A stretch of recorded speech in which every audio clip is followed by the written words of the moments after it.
I'm Ainsley, 34, and I thought the worst part of my day would be burying my husband. I was wrong. My sister Clara walked up to me at the cemetery, holding her 2-year-old son, and announced to everyone within earshot, "This boy is your husband's child, so I'll be claiming his father's inheritance." I just stood there in my black dress, dirt still fresh on David's grave, and said, "That's interesting." Then I had to bite my lip to keep from laughing, because my husband couldn't have children, ever. And Clara had no idea I knew that. Where are you watching from today? Drop your location in the comments below and hit that like and subscribe button if you've ever felt completely betrayed by family. You'll definitely want to stick around for what happened next. The thing about family betrayal is that it never comes when you're prepared for it. It comes when you're already down, already broken, already wondering how you're going to survive the next hour. Clara had perfect timing, I'll give her that. David and I had been married for 8 years. 8 beautiful, complicated, sometimes frustrating years with a man who made me laugh even when I wanted to strangle him. He died in a car accident on a Tuesday morning, completely out of nowhere. One moment he was kissing me goodbye, complaining about his early meeting, and the next moment I was getting a phone call that changed everything. The funeral was everything David would have hated. Too formal, too many flowers, too many people who barely knew him pretending to be devastated. But that's what you do when someone dies unexpectedly at 36. You have the funeral that makes everyone else feel better, not the one that honors the person you lost. I was standing by his casket, still in shock, when I saw Clara approaching. She'd been different lately, more present, more supportive. When David died, she'd been one of the first people to call. She'd helped with arrangements, brought food, handled relatives. I thought maybe, finally, we'd grown up enough to be real sisters. She was carrying little Michael, her son who'd just turned 2, beautiful kid with dark curls and those big eyes that made everyone melt. I'd been there when he was born, held Clara's hand through labor, cut the umbilical cord when she was too exhausted. I loved that boy like he was my own nephew, which I thought he was. "Ainsley," Clara said, her voice carrying across the crowd. People turned to look. "I need to tell you something important. About Michael, about David." I should have known right then. Clara never did anything quietly, never handled family business privately. She was always about the audience, always about the drama.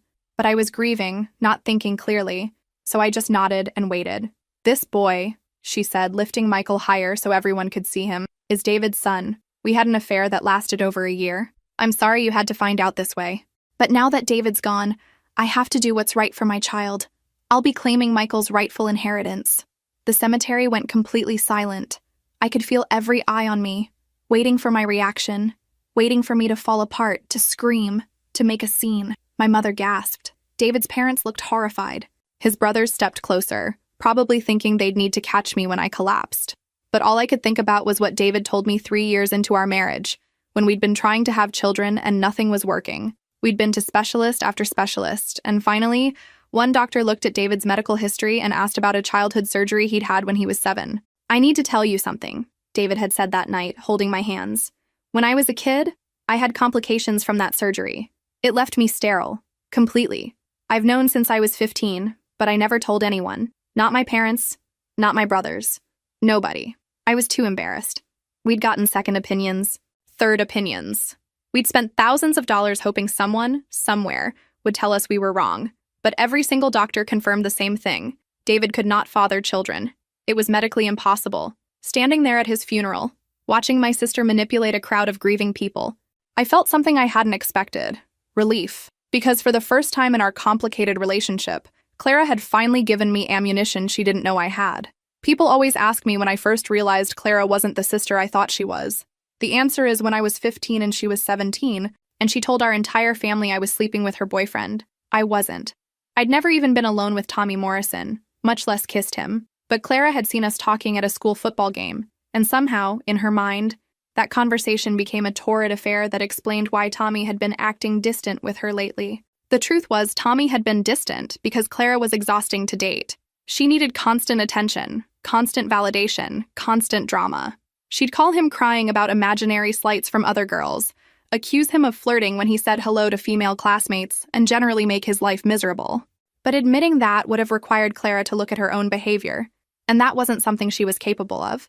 It was easier to blame me. "I can't believe my own sister would do this to me," she'd sobbed at the dinner table, with all the theatrical flair of someone who'd been practicing in the mirror. "She's been flirting with Tommy for weeks.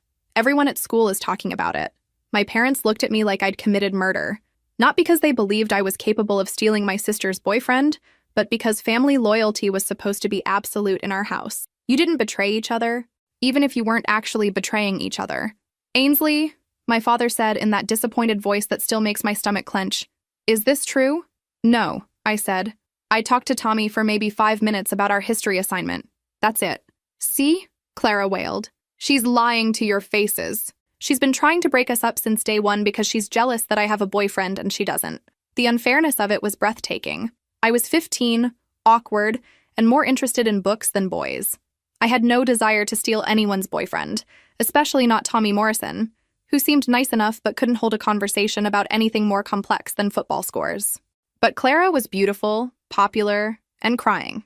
I was the younger sister with frizzy hair and too many opinions. Guess who they believed? I was grounded for 2 months.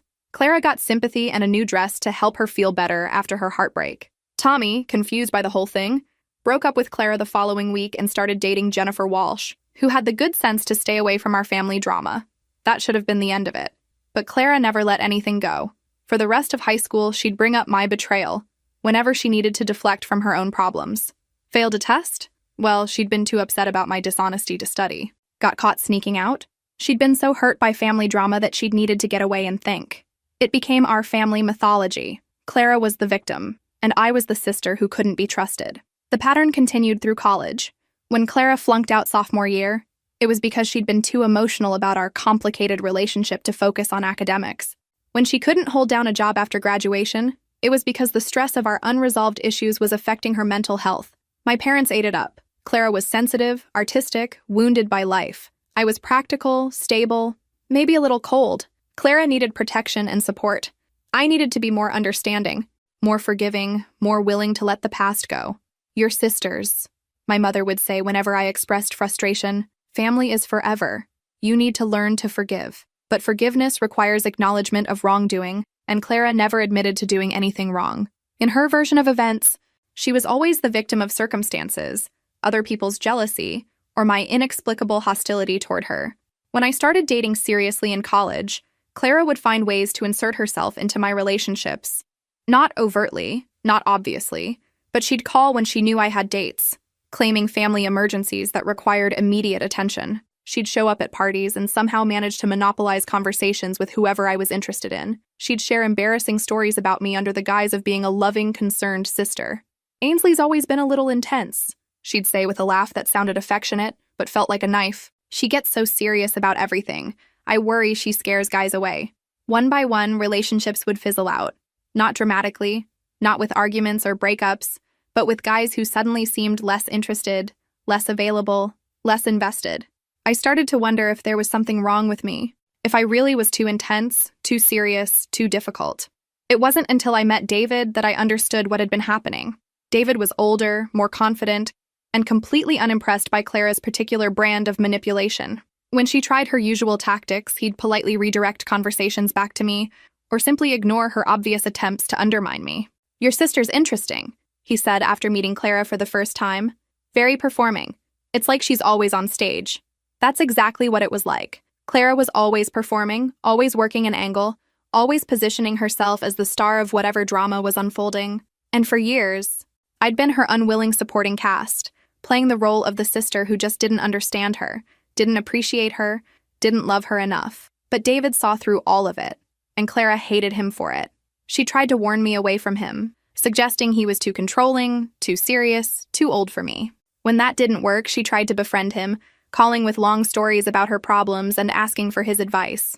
When he politely deflected those calls back to me, she accused him of trying to isolate me from my family. "He's changing you," she told me right before David and I got engaged. "You used to care about family. Now all you care about is him." What she meant was that I'd stopped enabling her drama. I'd stopped dropping everything to manage her crises. I'd stopped accepting blame for problems I didn't create. David had shown me what a healthy relationship looked like. And by comparison, everything about my dynamic with Clara looked twisted and wrong. But I thought we'd grown past all of that. I thought maybe, finally, Clara had matured enough to be a real sister instead of a professional victim. I thought wrong. 3 years ago, Clara knocked on my door at 10 o'clock on a Tuesday night, crying and pregnant. I almost didn't recognize her. Gone were the carefully styled hair and designer clothes that had defined her since high school. She looked thin, exhausted, and genuinely scared in a way I'd never seen before. When I opened the door, she collapsed into my arms like a child. "I'm so sorry," she kept saying. "I know I don't deserve your help, but I didn't know where else to go." David was out of town on business, so it was just me and Clara in my living room, with her ultrasound pictures scattered across my coffee table like evidence of a miracle I hadn't expected. 6 weeks pregnant, no partner in sight, and according to Clara, no family support. "Mom and Dad don't know yet," she admitted, wiping her nose with the tissue I'd given her. "I'm too scared to tell them. You know how they feel about unwed mothers." Our parents were traditional, religious, and very concerned with what other people thought. An unmarried pregnant daughter would not fit their image of the perfect family they'd worked so hard to maintain. Clara was right to be scared. "What about the father?"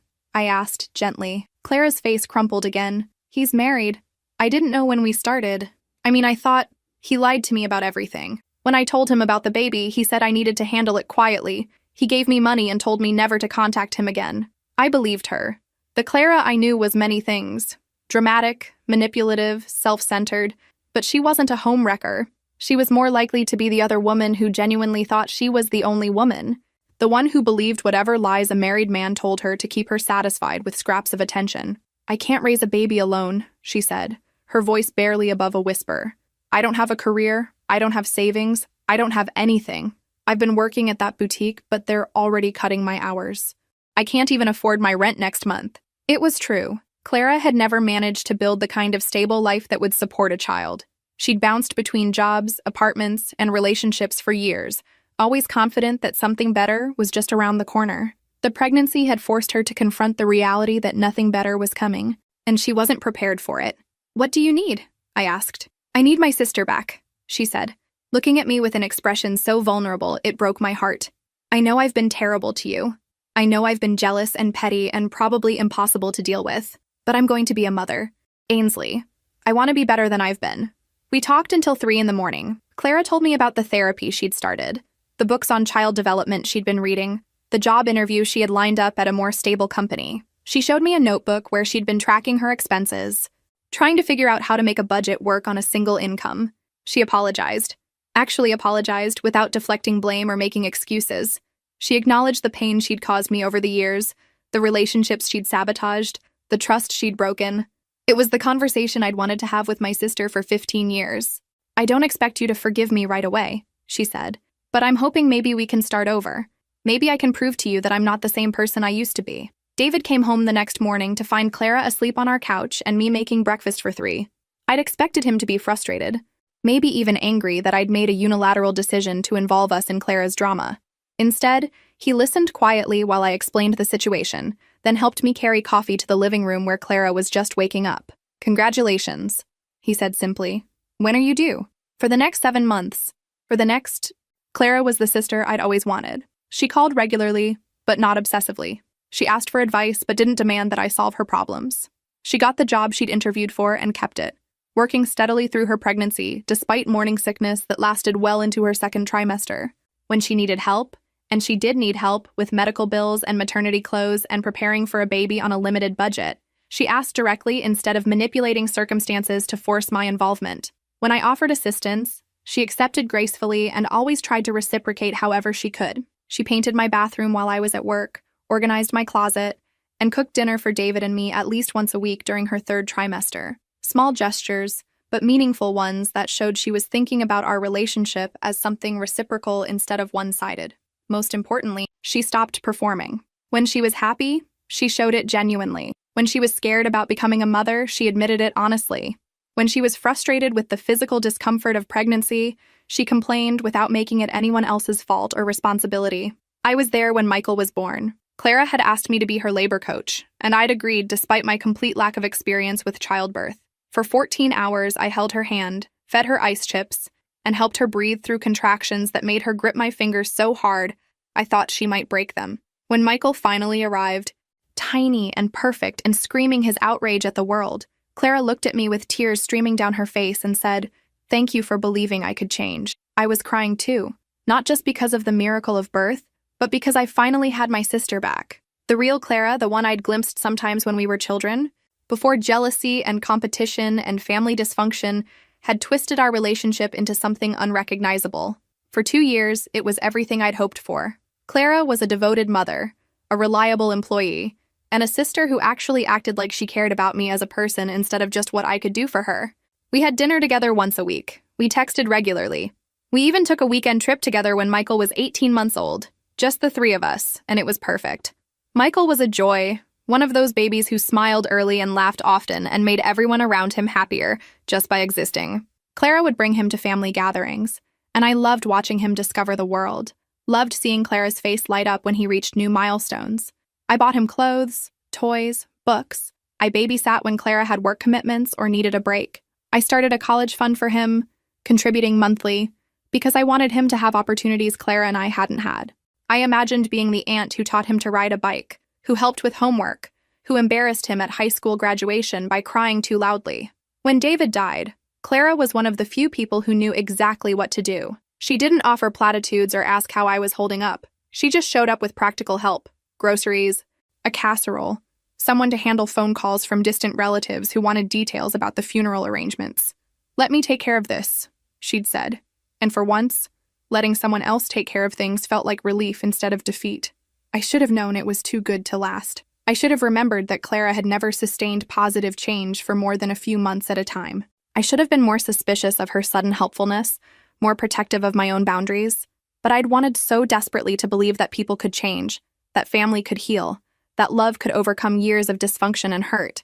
I'd wanted to believe that Clara's transformation was real, permanent, and motivated by genuine growth instead of temporary need. Standing at David's grave, listening to her destroy everything we'd built together, I realized that Clara hadn't changed at all. She'd just gotten better at hiding who she really was until she was in a position to use it against me. The thing about Michael is that I genuinely loved him. Still do, if I'm being honest. That might be the cruelest part of what Clara did. She used my love for her child as a weapon against me. From the moment he was born, Michael felt like family. Not just because he was my nephew, but because I'd been there for everything. His first smile, his first word, his first steps.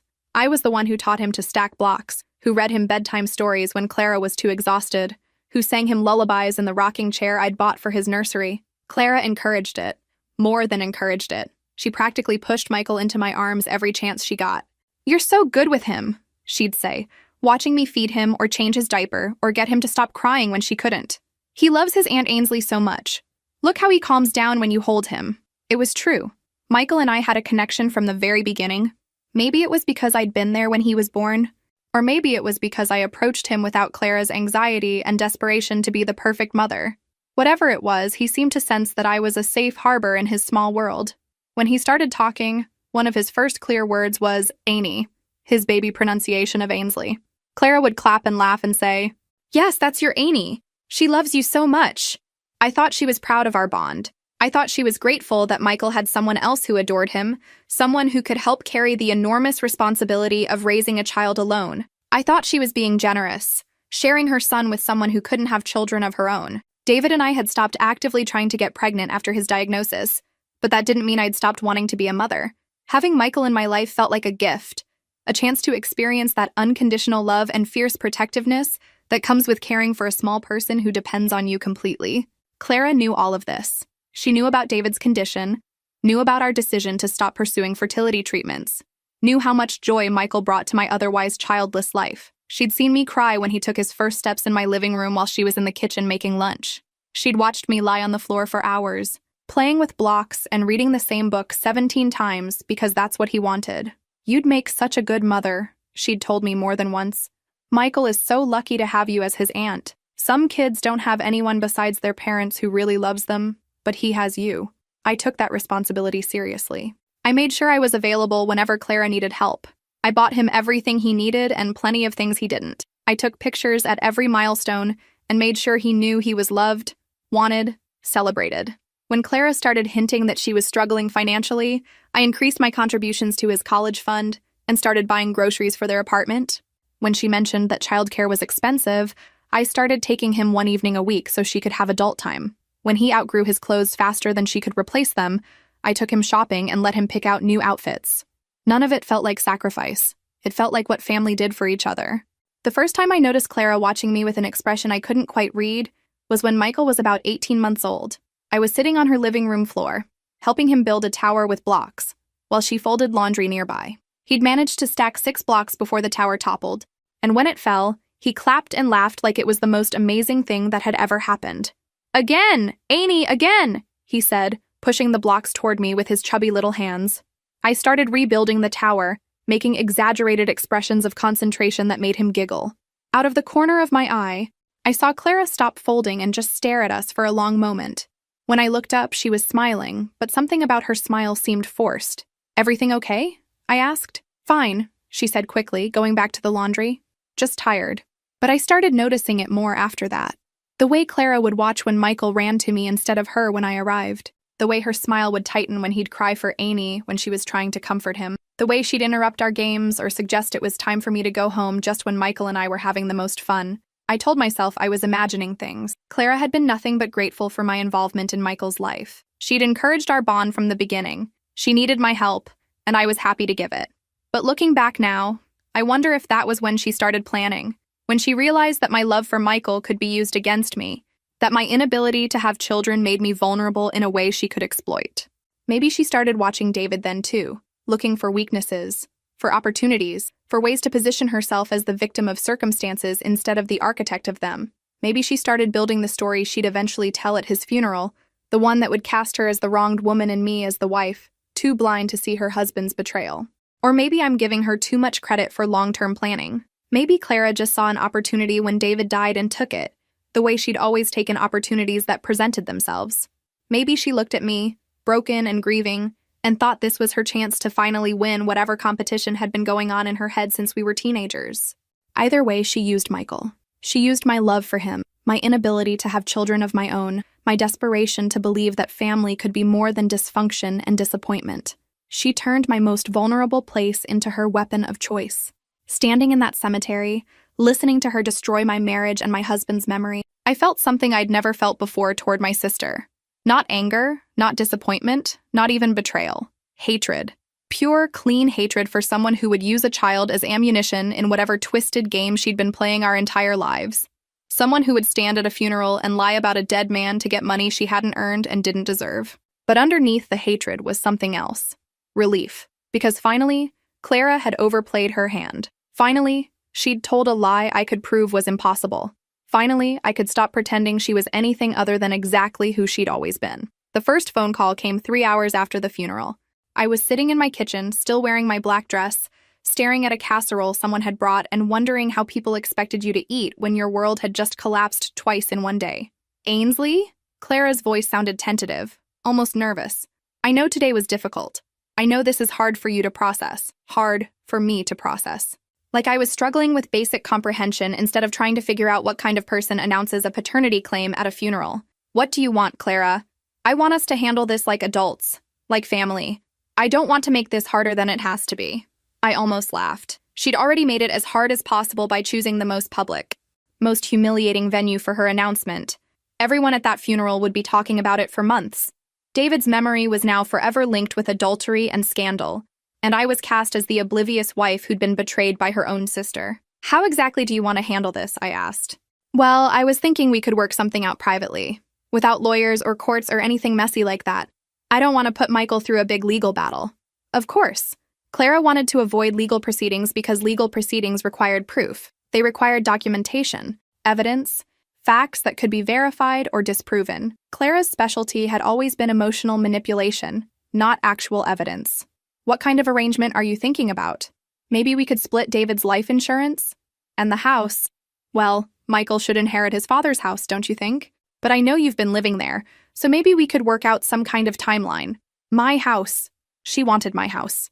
The house David and I had bought together, renovated together, filled with 8 years of memories and furniture we'd chosen, and walls we'd painted, and a garden we'd planted. She wanted to take it away and give it to a child who wasn't even David's. "That's generous of you," I said, keeping my voice steady. "Giving me a timeline to move out of my own house. It's not your house anymore, Ainsley. It's Michael's house. David was his father." The certainty in her voice was almost impressive. She'd told this lie so many times in the 3 hours since the funeral that she'd started believing it herself. That was always Clara's gift, the ability to rewrite reality until her version became more real to her than what had actually happened. We'll need to get a paternity test, I said. That's not necessary. I mean, look at him, Ainsley. He looks just like David. Everyone's always said so. Had they? I tried to remember anyone ever commenting on Michael's resemblance to David and came up empty. Michael was a beautiful child with dark hair and brown eyes, but so were a lot of children. I'd never seen any particular similarity to David, who'd been blonde with green eyes. If he's David's son, you shouldn't have any problem proving it, Clara sighed, and I could practically hear her switching tactics. Fine, if that's what it takes for you to believe me, but I'm not putting Michael through some traumatic legal process just because you can't accept reality. What reality is that? That your husband had an affair with your sister, that he got me pregnant, that he's been lying to you for over 2 years.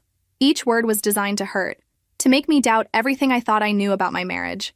And if I hadn't known what I knew, it might have worked. Clara was good at finding pressure points and applying just enough force to make people question themselves. When did this affair supposedly happen? It started when I was pregnant. You were so busy with work, so unavailable, and David was lonely. I was vulnerable, dealing with being abandoned by Michael's real father, and David was supportive. The timeline was clever. My pregnancy support of Clara, reframed as David's opportunity for infidelity. My work commitments, which had been necessary to support both my household and Clara's expenses during her pregnancy, repositioned as neglect that justified betrayal. So David comforted you by getting you pregnant? It wasn't planned, it just happened. These things happen, Ainsley. These things happen. Like adultery was a natural disaster, something that just occurred without anyone making deliberate choices. Like David had somehow accidentally impregnated a woman he couldn't actually impregnate. I see. And you've been hiding this for 2 years, why? I wanted to protect you. I thought maybe David would tell you himself, or maybe it would be better if you never knew. But when he died, Michael deserves to know who his father was. He deserves his inheritance. The martyrdom was perfect. Clara, the noble sister, sacrificing her own comfort to protect me from a painful truth. Clara, the devoted mother, fighting for her son's rights against a selfish sister-in-law who wanted to keep everything for herself. I need to think about this, I said. Of course. Take all the time you need. But Ainsley, I hope you'll remember that Michael is innocent in all of this. He's just a little boy who lost his father today. She hung up before I could respond, leaving me alone with her perfectly crafted narrative and my perfectly clear understanding of why it was impossible. The second call came from my mother an hour later. Honey, I just spoke with Clara. This must be such a shock for you. My mother had apparently decided that Clara's version of events was factually accurate, which wasn't surprising. Throughout our lives, she'd consistently chosen to believe whichever daughter's story required less complicated emotional processing on her part. It is a shock, I agreed. She's trying to do the right thing for that little boy. I hope you can see past your hurt feelings and support your nephew. Your nephew. Not the child who may or may not be related to us, but your nephew. Clara had already won this battle in the court of family opinion. I'm sure Clara told you her version of events. Ainsley, I know this is painful, but denial won't change the facts. That child needs his family now more than ever. Facts. As if Clara's accusations were established truth rather than claims that hadn't been verified. As if David's inability to defend himself made him automatically guilty of everything he was accused of. I thought about telling my mother the truth, about explaining that David couldn't have fathered any children, let alone Michael, about laying out the medical history that made Clara's story not just unlikely, but impossible. But something stopped me. Maybe it was the certainty that my mother wouldn't believe me. Maybe it was the knowledge that Clara would find a way to reframe even medical evidence as part of some elaborate cover-up. Maybe it was just exhaustion from a day that had already required more strength than I'd known I had. Or maybe it was strategy. Clara had chosen to make this a public battle, to announce her claims in front of an audience that would spread the story across our entire community. If I was going to fight back, I needed to do it right. I needed to make sure that when the truth came out, it would be as public and as definitive as her lies had been. I'll call you later, Mom.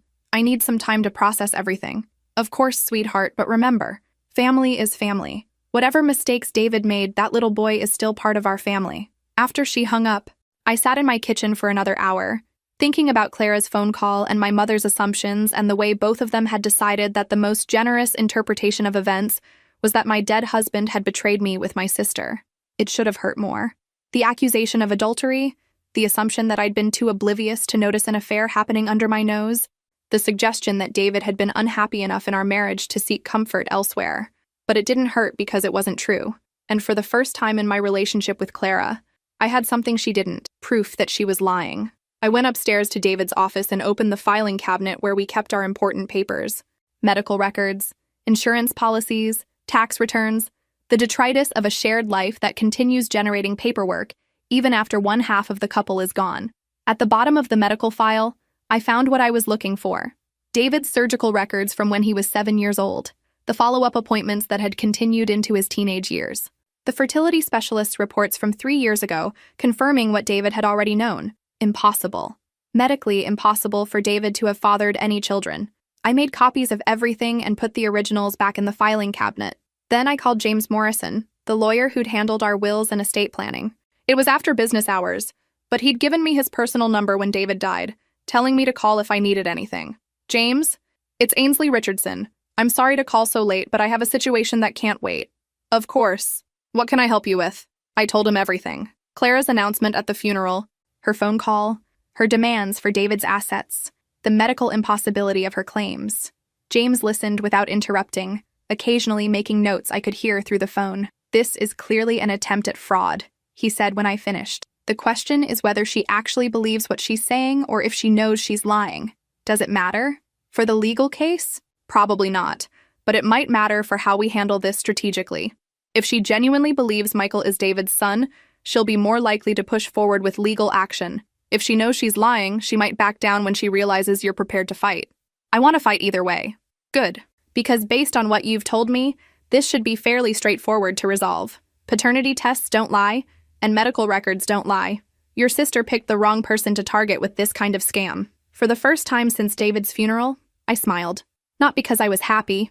I was still grieving my husband and reeling from my sister's betrayal, but because I finally saw a path forward that didn't require me to defend myself against accusations I knew were false. Clara had always won our battles because she fought dirty while I tried to be fair. She lied while I told the truth. She played victim while I accepted responsibility I didn't deserve. But this time was different. This time she'd told a lie that could be disproven with scientific evidence. This time, the truth was on my side in a way that couldn't be manipulated or reinterpreted or explained away. This time, I was going to win. Clara's lawyer was exactly what I expected. Expensive suit, practiced smile, and the kind of confidence that comes from representing people who usually get their way through intimidation rather than facts. We met in James's office 2 weeks after the funeral. Clara sat beside her attorney looking appropriately somber, occasionally dabbing at her eyes with tissues she'd brought specifically for the performance. I sat across from them with James, a stack of medical records, and the kind of calm that comes from knowing you're holding all the cards. My client has requested this meeting in hopes of reaching an amicable resolution, Clara's lawyer began. Ms. Richardson has legitimate claims to her son's inheritance, and we believe it's in everyone's best interest to handle this matter privately. Ms. Richardson. Clara was using her maiden name again, probably to distance herself from any association with David that might complicate her victim narrative. Smart, but not smart enough. What exactly is Ms. Richardson claiming? James asked. That the deceased, David Thompson, is the biological father of her 2-year-old son, Michael. She has documentation showing they had an intimate relationship during the relevant time period. I almost laughed. Documentation of an intimate relationship. What kind of documentation could possibly exist for an affair that had never happened? Love letters David hadn't written? Hotel receipts from dates that hadn't occurred? Photos of romantic encounters that existed only in Clara's imagination? What documentation? James asked. Clara's lawyer slid a folder across the table. Inside were printed text messages, photos, and what appeared to be a handwritten note. I recognized David's handwriting immediately, but the words were unfamiliar. Thank you for understanding. Last night meant everything to me. The message was dated 6 months before Michael's birth. Below it were text message screenshots showing conversations between David and Clara that I'd never seen before. Miss you already. Can't wait to see you again. You make me feel alive in a way I'd forgotten was possible. I know this is complicated, but what we have is real. My heart started racing despite my certainty that these messages were fabricated. They looked real, sounded like David's voice, referenced specific details that made them seem authentic. For a moment, I wondered if I'd been wrong, if somehow... But no, David couldn't have children. That was medical fact, not opinion or interpretation. Whatever Clara had done to create this evidence, it didn't change biology. James was examining the documents with the practiced eye of someone who'd seen plenty of fabricated evidence. These are interesting, he said carefully. Of course, we'll need to verify their authenticity. They're authentic, Clara's lawyer said firmly. Ms. Richardson has also prepared a written statement detailing the relationship, including specific dates and locations. Clara leaned forward, her voice soft and emotional. I know this is painful for Ainsley. I never wanted it to come out this way. But Michael deserves to know his father, and he deserves his inheritance. David would have wanted that. The manipulation was flawless. Clara positioning herself as the reluctant truth-teller, forced to reveal painful secrets for the sake of an innocent child. Me cast as the selfish widow trying to deny a little boy his birthright. David transformed from faithful husband to cheating father who died before he could make things right. Ms. Thompson, Clara's lawyer addressed me directly, my client is prepared to be reasonable about this. She doesn't want to take everything, just what's fair for Michael. Perhaps we could arrange for a division of assets that reflects the child's needs while allowing you to maintain some security. How generous. Clara was willing to take only part of everything David and I had built together, leaving me with scraps of my own life as a gesture of sisterly kindness. What would Ms. Richardson consider fair? James asked. 50% of the life insurance proceeds, the house, since Michael should grow up in his father's home, David's personal effects, for sentimental value, and ongoing support for Michael's education and healthcare needs. Everything. She wanted everything, just phrased in terms that made it sound like a reasonable compromise. The house we'd renovated together. The life insurance meant to support me after David's death. Even David's personal belongings that held no value to anyone except me. That seems like quite a lot, James said mildly. Michael is David's only child, Clara's lawyer replied. In the absence of a will specifying otherwise, he would be entitled to inherit everything anyway. But David did have a will. A very clear, very legal will that left everything to me. The lawyer's phrasing suggested either he didn't know about the will, or he was hoping we didn't. Actually, James said, reaching for his own folder, Mr. Thompson did have a will. Very comprehensive, very clear. Everything goes to his wife. Clara's lawyer looked genuinely surprised. We weren't aware of a will. Of course, if there are children involved, wills can be contested. They can be, James agreed. But first, we'd need to establish paternity. I assume your client is prepared to submit to DNA testing? For the first time since the meeting began, Clara looked uncomfortable. I don't think that's necessary. The resemblance is obvious and we have documentation of the relationship. Documentation can be forged, I said quietly. It was the first time I'd spoken since the meeting began, and both lawyers looked at me with interest. DNA testing doesn't lie. Clara's eyes flashed with something that might have been anger or fear. I can't believe you'd put Michael through that. He's just a baby, Ainsley. Your nephew. If he's my nephew, the test will prove it. Some things are more important than legal proof, like family.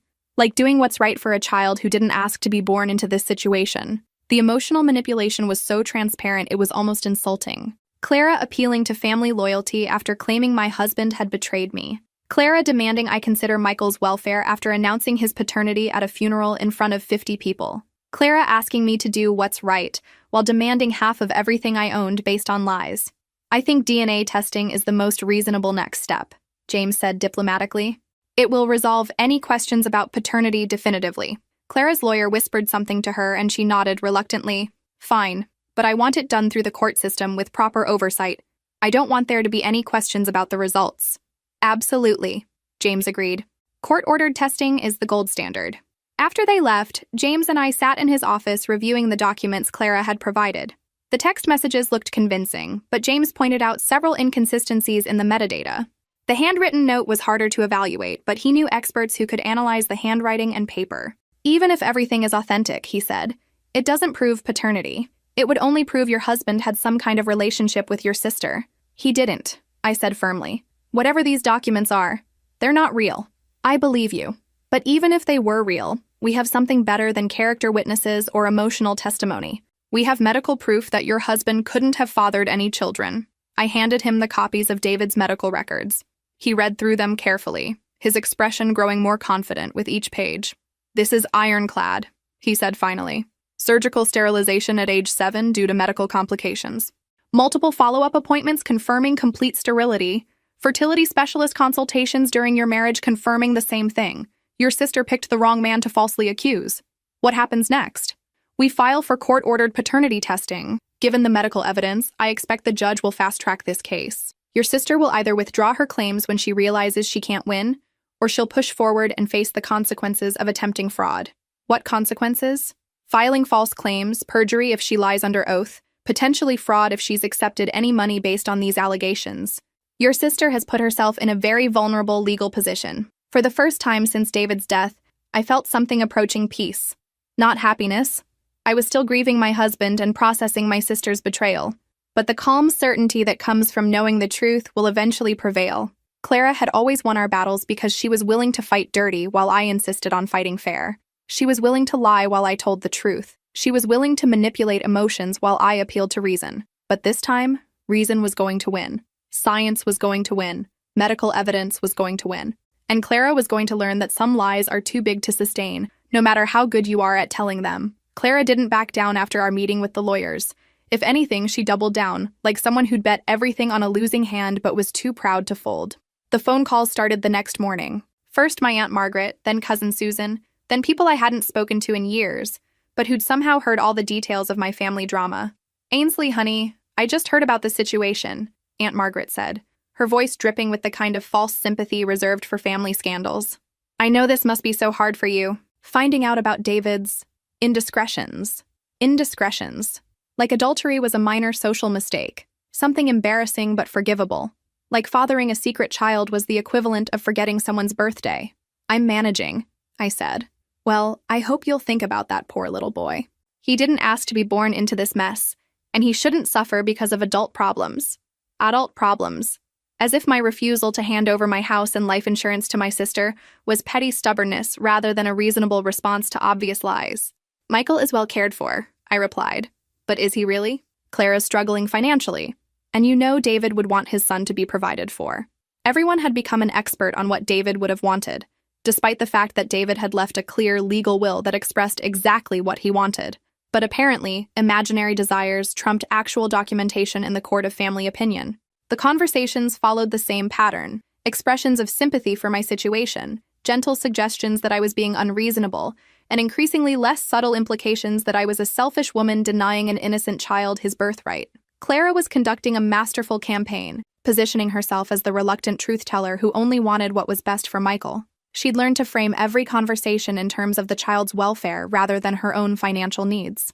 "I don't want anything for myself," she told anyone who would listen. "This is about Michael knowing who his father was, and having the security David would have provided." The genius of it was that arguing against Clara meant arguing against a 2-year-old's interests. Anyone who questioned her story looked like they were punishing an innocent child for adult mistakes. My mother called every other day with updates on family sentiment, which was apparently running heavily against me. "People are concerned about your mental state," she told me on Thursday. "This kind of denial isn't healthy. Sweetheart, maybe you should talk to someone." Denial. The go-to explanation when someone refuses to accept a narrative that doesn't make sense. I wasn't processing grief appropriately, wasn't facing reality, wasn't handling the truth about my marriage maturely. "I'm seeing a therapist," I said, which was true. I'd started therapy after David died, not because I was in denial, but because losing your husband and discovering your sister's true nature in the same day required professional support. Good.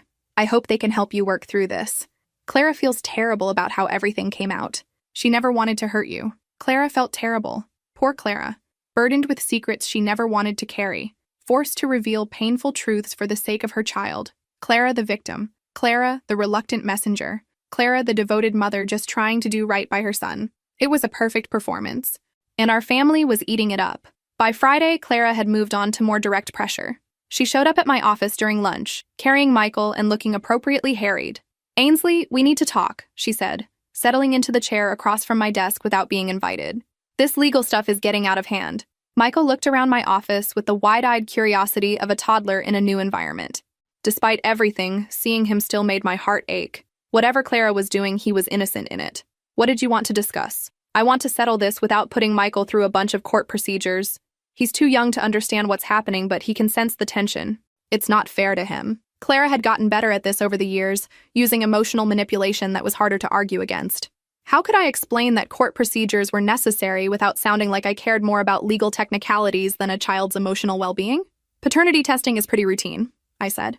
"It won't be traumatic for him, but it's unnecessary. Look at him, Ainsley." She lifted Michael so I could see his face clearly. "Look at his eyes, his smile. He looks just like David." "Did he?" I studied Michael's features, trying to see what Clara claimed was obvious. He was a beautiful child with dark hair and warm brown eyes, but I still couldn't see any resemblance to my blonde, green-eyed husband. "I think you're seeing what you want to see," I said gently. Clara's expression hardened slightly. I'm seeing what everyone else sees. Mom, Dad, Aunt Margaret, they all comment on how much he looks like David. You're the only one who can't see it. Or I'm the only one who knew David well enough to know this story is impossible. Nothing's impossible. Ainsley, people have affairs. Husbands lie to their wives. It happens every day. She was right about that. Affairs happened. Husbands lied. Marriages weren't always what they seemed from the outside. In most cases, Clara's story would be entirely plausible, even likely. But not in this case. Not with David. I'm not changing my mind about the paternity test, I said. Clara sighed, adjusting Michael on her lap. Fine. But when it comes back showing David is his father, I hope you'll remember that I tried to handle this quietly. I tried to spare everyone the embarrassment of a public legal battle. The confidence in her voice was almost impressive. She genuinely seemed to believe that DNA testing would support her claims, which meant either she was a better liar than I'd given her credit for, or she actually believed her own story. We'll see what the test shows, I said. After she left, I sat in my office thinking about her certainty, her willingness to push forward with legal action, her apparent confidence that scientific evidence would vindicate her claims. For a moment, just a moment, I wondered if I could be wrong, if somehow the medical records were incomplete, or the doctors had made mistakes, or David had lied to me about something he couldn't have lied about. But no, I'd seen the surgical records, the follow-up appointments, the fertility specialist reports. Multiple doctors over multiple years had confirmed the same thing. David was sterile, completely and permanently. Clara might believe her own lies, but biology didn't care about belief. Science didn't care about confidence. DNA testing would reveal the truth, regardless of who wanted what to be true. I just had to wait for Clara to discover what I'd known all along, that some lies are too big to sustain, no matter how convincingly you tell them. Clara filed her legal claim on a Monday morning, and by Monday afternoon, the entire family knew about it. She'd made sure of that, calling everyone to explain that she'd been forced to take legal action because I was being unreasonable about Michael's inheritance. The narrative was perfect. Clara, the struggling single mother, driven to court by a selfish sister-in-law who refused to acknowledge an innocent child's rights. Me, the bitter widow, clinging to assets that rightfully belonged to my husband's son. My phone started ringing immediately. Ainsley, what are you thinking? My father demanded, his voice tight with disapproval. This is going to tear the family apart. Clara filed the legal action, not me. Because you left her no choice. The child deserves his father's inheritance. Why are you making this so difficult? It was fascinating how quickly everyone had accepted Clara's version of events as established fact. David's alleged affair wasn't a claim to be investigated. It was simply something that had happened, something I needed to accept and move past for the good of the family. I'm not making anything difficult. I'm asking for proof before I hand over everything David and I built together. What more proof do you need? The boy exists, Ainsley. He's David's son. The circular logic was maddening. Michael existed. Therefore, he was David's son. Clara had made the claim. Therefore, it must be true. I was asking for evidence. Therefore, I was being unreasonable. My mother took a different approach when she called, focusing on family unity rather than legal rights. This is destroying our family, she said, her voice heavy with disappointment. Clara is beside herself. You're being stubborn, and that poor little boy is caught in the middle. The poor little boy will be fine regardless of what a paternity test shows. But why put him through it? Why put any of us through it? Can't you just do the right thing? The right thing. Everyone seemed to have strong opinions about what the right thing was. But nobody seemed interested in whether Clara's claims were actually true.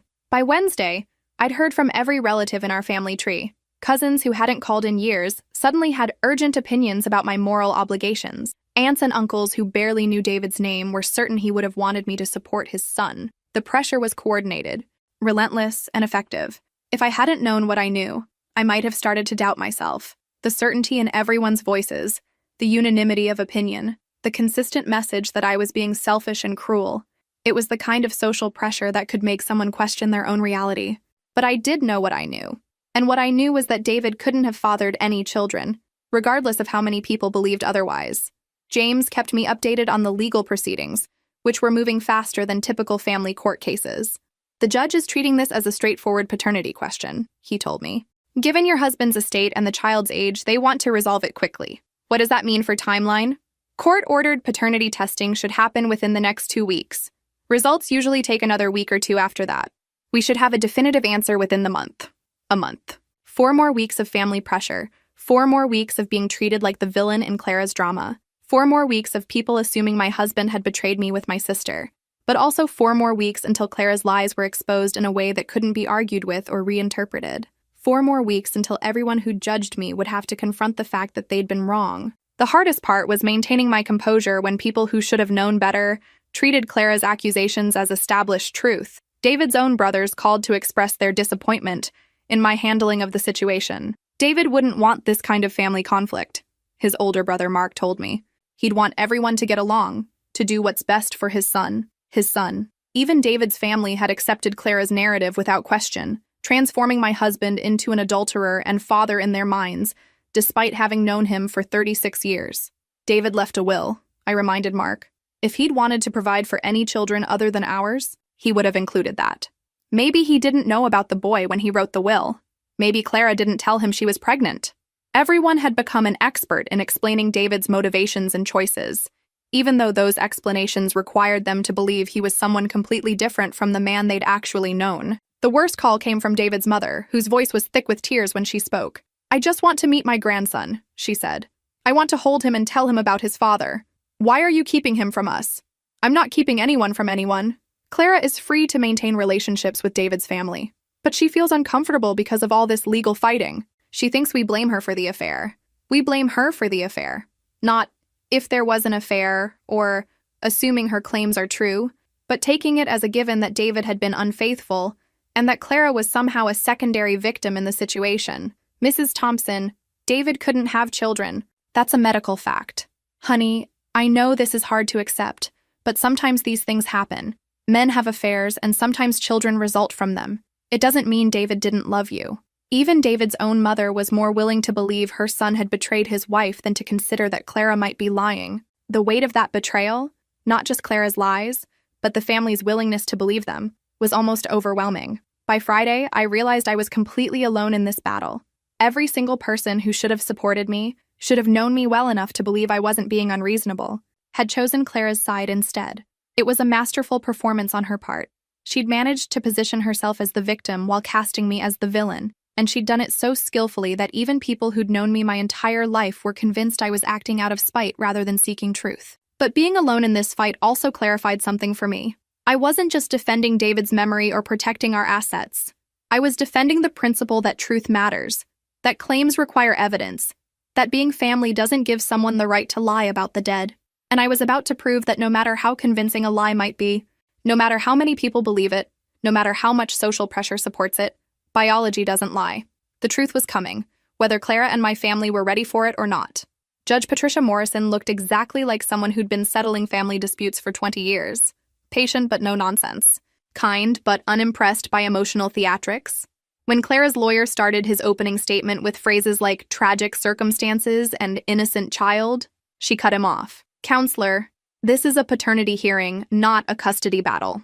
Do you have evidence that the deceased is the father of this child?" "Yes, Your Honor. We have documentation of an intimate relationship, witness testimony, and what I need," Judge Morrison interrupted, "is biological evidence. Everything else is speculation." I liked her immediately. After weeks of being subjected to Clara's emotional manipulation and family pressure, it was refreshing to sit in a room where facts mattered more than feelings. "Your Honor," James stood, "given that the alleged father is deceased, we request court-ordered genetic testing using archived medical samples." Clara's lawyer looked uncomfortable.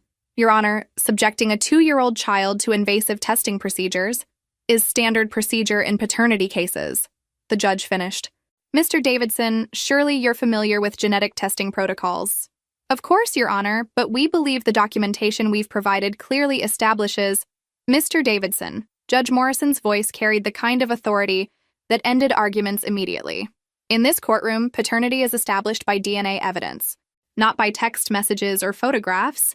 Do you have any objection to genetic testing?" Clara's lawyer whispered something to Clara, who was sitting rigidly in her chair, her face pale. From where I sat, I could see her hands trembling slightly. For the first time since this whole nightmare began, Clara looked genuinely scared.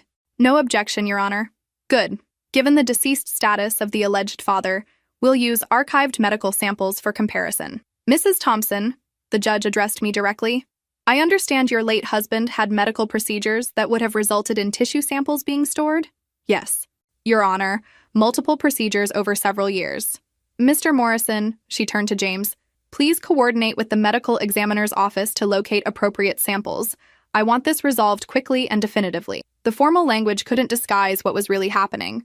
We were about to prove, using David's own DNA, that he couldn't have fathered Clara's child. The medical samples would confirm what his surgical records had already established, that my sister was lying. Your Honor, Clara's lawyer tried one more time. My client is prepared to accept a generous settlement arrangement that would avoid the trauma of invasive testing. Counselor, are you suggesting your client would prefer to settle rather than prove her case definitively? The question hung in the air like a trap. Clara's lawyer had essentially admitted that he'd rather avoid DNA testing, which made it sound like he wasn't confident in his client's claims.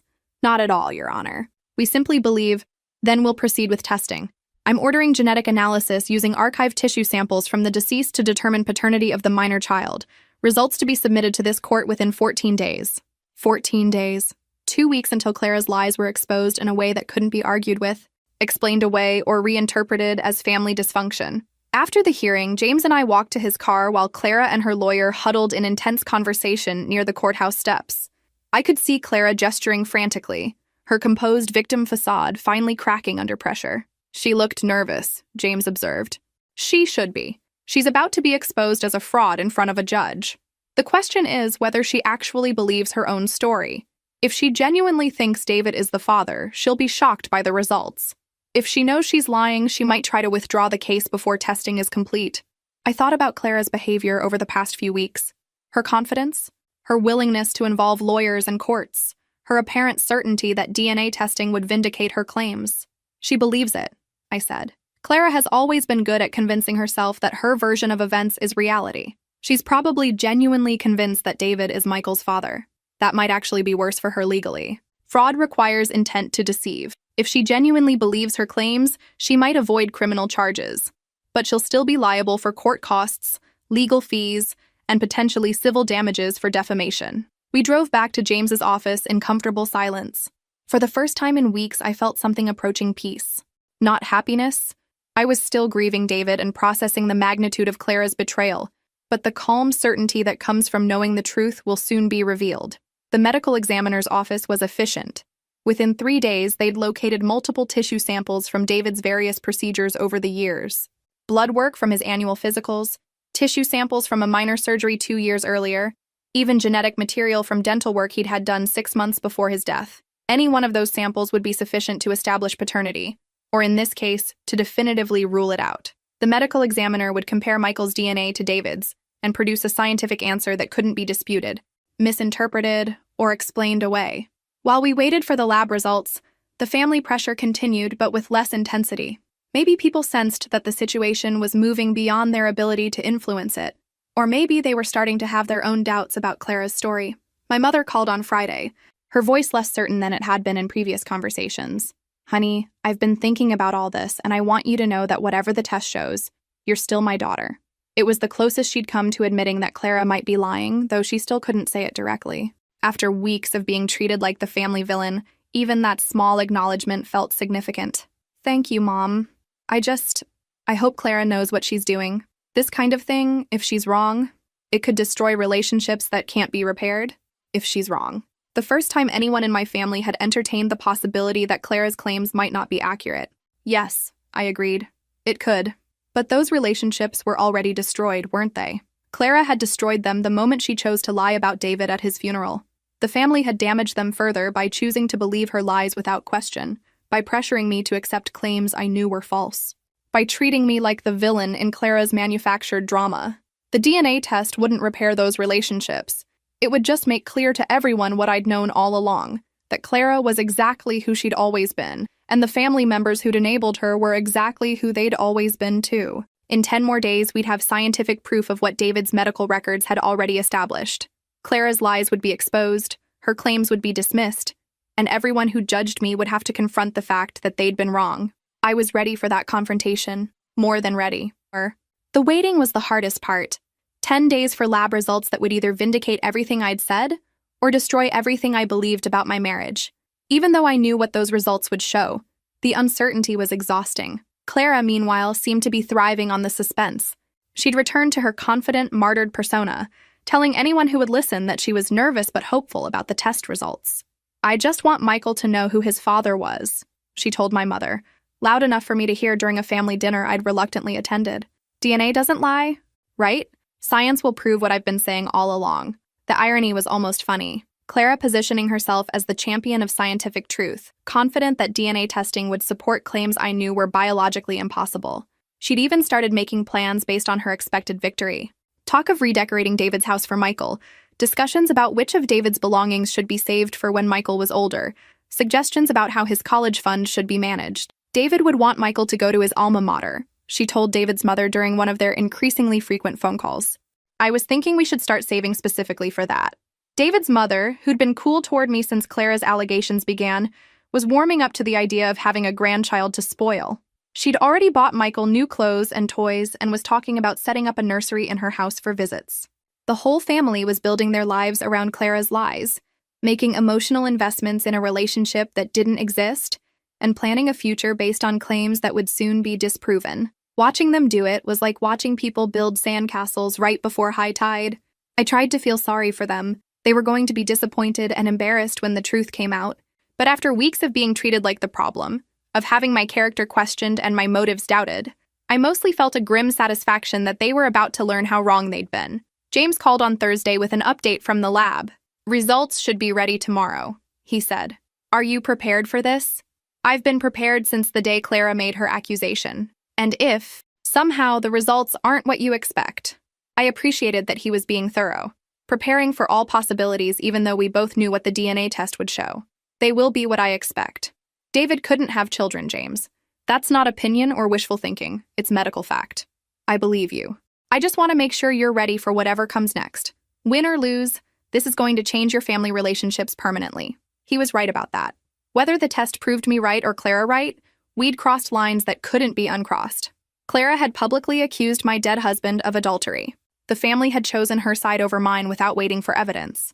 I'd been willing to subject a 2-year-old to DNA testing, rather than accept claims I knew were false. These weren't the kind of conflicts families bounced back from easily.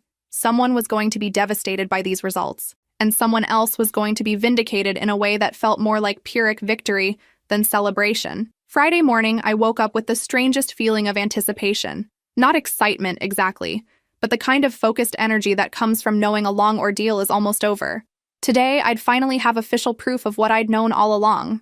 Clara had apparently felt the same anticipation. She'd called James's office twice before 9 a.m., asking if the results were ready yet. According to his secretary, she'd sounded excited rather than nervous.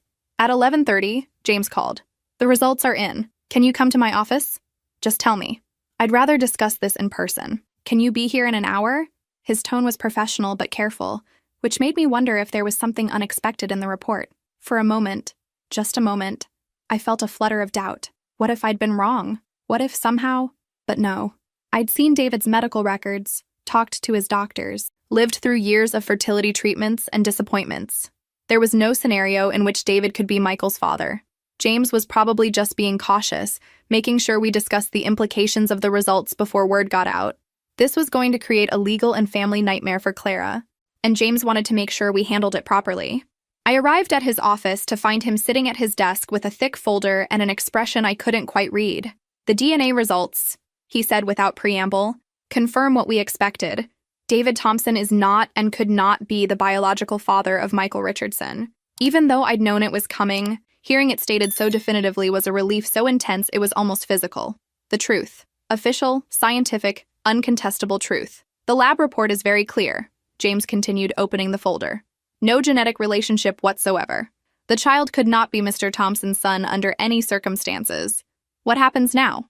Now we go back to court. Clara's paternity claim is dismissed. Her request for inheritance rights is denied, and depending on how she wants to handle this, she could be facing charges for fraud, perjury, and defamation. Charges. I hadn't really thought about the criminal implications of what Clara had done. She hadn't just lied about David, she'd lied under oath, filed false legal documents, and attempted to claim assets based on fabricated relationships. Will she be arrested? That depends on whether the prosecutor's office wants to pursue charges and whether Clara continues to maintain her claims even after being presented with contradictory evidence.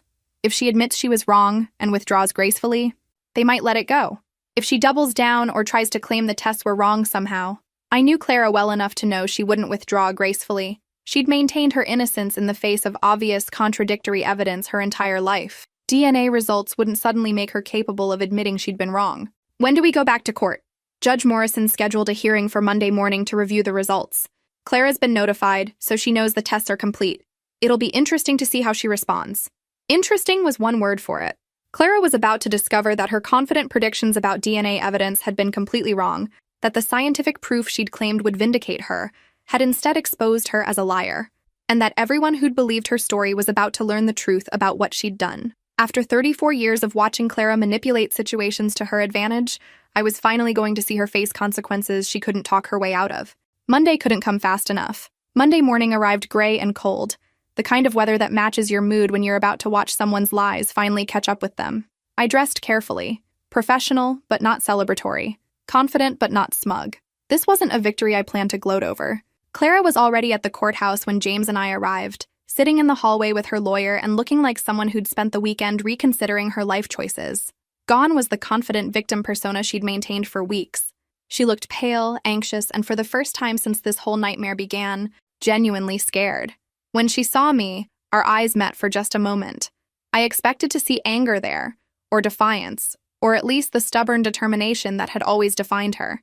Instead, I saw something I'd never seen in Clara before: complete defeat. She knew. Somehow, despite weeks of apparent confidence in her claims, she knew the DNA results had destroyed her story. Mrs. Thompson, Judge Morrison called us to order with her usual efficiency. I've reviewed the genetic testing results submitted by the medical examiner's office. Mr. Davidson, has your client been provided with copies of these results? Clara's lawyer looked like he'd aged 5 years over the weekend. Yes, Your Honor. We received them Friday evening. And does your client wish to maintain her paternity claim in light of this evidence? The silence stretched out for what felt like minutes, but was probably only seconds. Clara sat motionless, staring at her hands folded in her lap while her lawyer shifted uncomfortably beside her. Mr. Davidson? Your Honor, my client would like to withdraw her claim. On what grounds? More silence. Finally, Clara's lawyer spoke in a voice barely above a whisper.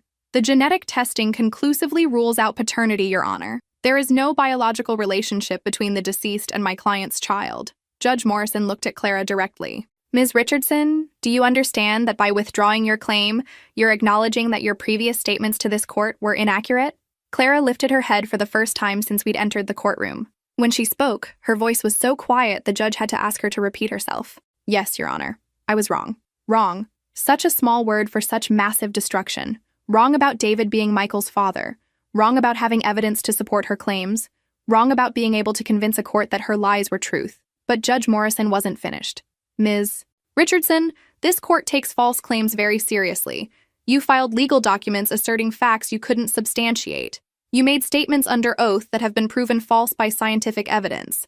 Can you explain how this happened? Clara finally looked up, and I could see tears streaming down her face. Real tears this time, not the calculated emotional displays she'd used throughout this process. I convinced myself it was true. I wanted it to be true so badly that I believed it was true. Wanted what to be true? That Michael had a father. That David, her voice broke, that someone would take care of us. And there it was.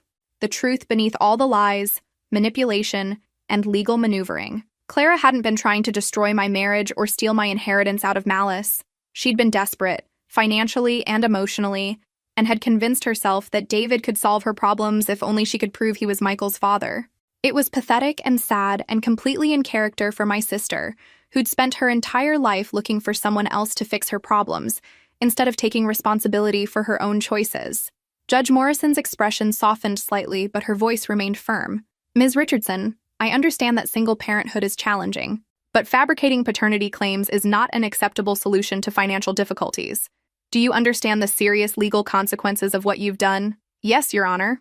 You've filed false legal documents. You've made statements under oath that were factually incorrect. You've caused significant emotional and financial harm to Mrs. Thompson during her period of grief. These are serious matters. Clara was crying openly now, no longer trying to maintain any pretense of dignity or control. I'm sorry. I'm so sorry. I never meant... I just wanted... What you wanted? Judge Morrison interrupted. Was to claim assets that weren't yours based on relationships that didn't exist. The court will be forwarding this matter to the prosecutor's office for review of potential criminal charges. Criminal charges. Even though James had warned me this might happen, hearing it stated in open court was sobering. Clara wasn't just going to lose her false claim, she was going to face the possibility of jail time for what she'd done. Furthermore, the judge continued, Mrs. Thompson, you may wish to consult with your attorney about civil remedies for the defamation and emotional distress you've suffered. James leaned over and whispered, she's suggesting you can sue Clara for damages. Sue my sister. The thought had never occurred to me, but I supposed it made sense. Clara had publicly accused my dead husband of adultery, convinced our entire family that I was being unreasonable for questioning her claims, and put me through weeks of legal proceedings to defend myself against lies she'd known were false. Your Honor, I found myself standing. Though I hadn't planned to speak. May I address the court? You may. I looked at Clara, still crying in her chair, and felt something I hadn't expected. Not satisfaction or vindication, but a kind of exhausted sadness for both of us. She'd destroyed our relationship, damaged David's memory, and torn our family apart. And for what? A desperate fantasy that someone else would solve her problems. Your Honor, I don't want to pursue civil damages. I just want this to end. Judge Morrison studied me for a moment. Are you certain, Mrs. Thompson? You've suffered significant harm as a result of Ms. Richardson's actions. I'm certain. Clara will face whatever consequences the prosecutor decides are appropriate, but I don't need anything more from her. Because what could Clara possibly give me that would repair the damage she'd done? Money wouldn't restore David's reputation or rebuild the family relationships that had been shattered by her lies. A civil judgment wouldn't undo weeks of being treated like a villain by people who should have known better. The only thing I'd wanted was the truth, and now I had it. Official, court-documented, scientifically verified truth that Clara had lied about everything. Very well. Ms. Richardson's paternity claim is dismissed. All requests for inheritance or asset distribution are denied. This matter is closed as far as this court is concerned. Judge Morrison's gavel came down with a sound of finality that seemed to echo through the courtroom. It was over. Finally, completely over. Clara and her lawyer left immediately, not making eye contact with anyone. James and I gathered our papers and walked out of the courthouse into the gray morning light. How do you feel? He asked. I considered the question carefully. How did I feel? Not triumphant, exactly. Not happy. But for the first time in weeks, I felt like I could breathe again. Free, I said finally. I feel free. Free from Clara's lies. Free from family pressure to accept claims I'd known were false. Free from having to defend David's memory against accusations that had never been true. The truth had finally caught up with my sister, and it was exactly what I'd known it would be all along. 3 days after the court hearing, I was reorganizing David's office when I found the letter he'd written me, sealed in an envelope with my name on it, tucked inside his desk drawer behind some old tax returns. My dearest Ainsley. It began in David's familiar handwriting. If you're reading this, something has happened to me and you've needed to access our private documents. I hope it's many years from now, and that the medical information we've kept private has remained just that, private. But if someone has tried to use my death to hurt you, I hope these records help you defend yourself. I know how loyal you are to family, how much you want to believe the best about people you love, but you deserve to be protected from those who would take advantage of that beautiful heart of yours. Don't let anyone make you doubt what we know to be true. I love you beyond words, beyond time. Whatever happens, know that. David. I sat in his chair and cried for the first time since his funeral. Not for the marriage Clara had tried to destroy with her lies, but for the husband who'd known me well enough to prepare for the possibility that someone might use his death against me. David had understood that my loyalty to family could be weaponized, that my desire to believe the best about people made me vulnerable to manipulation. He'd left me the tools to protect myself while also reminding me that those same qualities, loyalty, faith in people, willingness to love despite disappointment, were strengths, not weaknesses. The phone rang while I was reading his letter for the third time. Ainsley? It was my mother, her voice tentative in a way I hadn't heard since I was a child. Could we talk? She came over that evening, carrying a casserole I didn't need and wearing the careful expression of someone who knows they need to apologize but isn't quite sure how to start. I owe you an explanation, she said, settling into David's favorite chair, about why I believed Clara so quickly. Mom, you don't— Yes, I do. Her voice was firmer than I'd expected. I failed you, Ainsley. As your mother, I should have known better. I should have asked questions instead of just accepting Clara's story. I waited for the excuse, the explanation that would make her choice to believe Clara understandable if not forgivable. But it didn't come. There's no good reason, she continued. Clara has always been dramatic, always been difficult. And you've always been steady, reliable, honest. If anyone in this family was going to lie about something this serious, it wouldn't be you. It was the acknowledgement I'd needed to hear but had stopped expecting. Not just that Clara had been wrong, but that the family's willingness to believe her over me had been a betrayal of everything they knew about both of us. "I'm sorry," my mother said simply. "I'm sorry I didn't trust you. I'm sorry I didn't ask better questions. I'm sorry I put you through weeks of defending yourself against lies."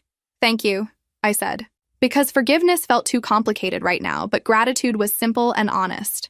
We talked for 2 hours about Clara, about family patterns that had enabled her behavior for decades, about the difference between supporting someone and enabling their destructive choices. It wasn't everything. There were still years of dysfunction to unpack, but it was a beginning. After Mom left, I called James to ask about Clara's situation. The prosecutor decided not to file criminal charges, he told me. First offense, genuine remorse, and the fact that you declined to pursue civil damages worked in her favor. I was surprised by how relieved I felt. Clara had done terrible things, but she was still my sister and Michael's mother. Jail time wouldn't have served anyone's interests. What about Clara and Michael? As far as I know, they're fine. Clara's moved back in with your parents temporarily while she figures out her next steps. My parents were supporting Clara again, which was probably inevitable.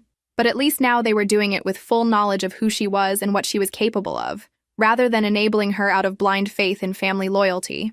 2 weeks later, I had lunch with David's mother for the first time since the funeral. She looked older than I remembered, and tired in a way that went beyond physical exhaustion. "I wanted to apologize," she said immediately, "for believing those awful things about David, for treating you like you were being unreasonable. You wanted to believe you had a grandchild. I understand that. That's not an excuse for doubting my son's character. Or yours." She reached across the table and took my hand. "David loved you completely. He never would have betrayed you, and I should have known that." We talked about David for an hour. Not about the accusations or the legal battle, but about the man we'd both loved. His terrible jokes, his obsession with fixing things that weren't broken, his habit of leaving coffee cups in every room of the house. The real David, not the fictional adulterer Clara had created. "What will you do now?" she asked as we were leaving. It was a question I'd been asking myself for weeks.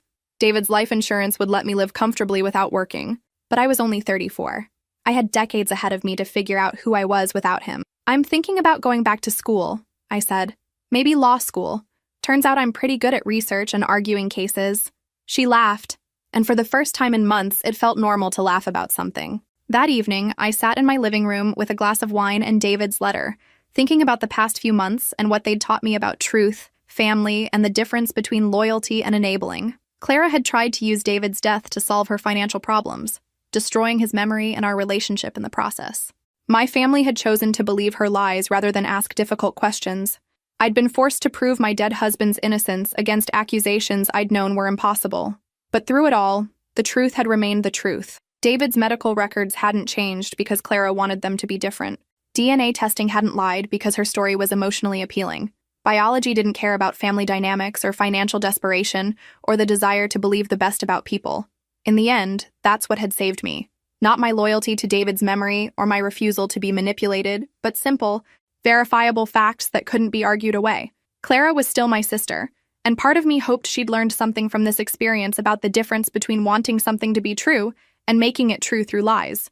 But even if she hadn't, even if she continued to be exactly who she'd always been, I knew now that truth doesn't require anyone's permission or belief to exist. It just is. And sometimes, that's enough. If this story resonated with you, make sure to like and subscribe for more real-life stories about family, betrayal, and the power of standing up for truth even when everyone else chooses to believe convenient lies. Truth always wins in the end. It just sometimes takes longer than we'd like.